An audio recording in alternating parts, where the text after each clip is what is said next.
So మనకి మెయిన్గా drugs and cosmetic rules ఎప్పుడు వచ్చినాయి 1945. సో 45.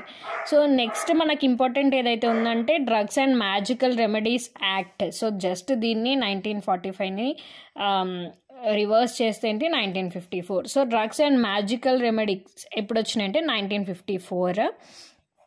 సో దీని రూల్స్ ఎప్పుడు వచ్చినాయి అంటే కూడా 1955, అంటే 1954 1 year తర్వాత అయితే మనకు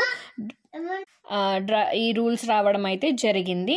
సో 1955 అనే ఇయర్ కూడా మనకు మళ్ళీ రిపీట్ అయింది అండి. ఫుడ్ అడల్ట్రేషన్, ఫుడ్ 5 FF గుర్తుపెట్టుకుంటే సరిపోతుంది 55. అండ్ దాని తర్వాత 1955 మళ్ళీ మనం గుర్తుపెట్టుకోవాలి. ఇక్కడ థ్రైస్ రిపీట్ అయిందండి 1955. ఒకటి drugs and magical remedies act rules వచ్చింది 1955లో. ప్రివెన్షన్ ఆఫ్ ఫుడ్ అడల్ట్రేషన్ కూడా 1955లో.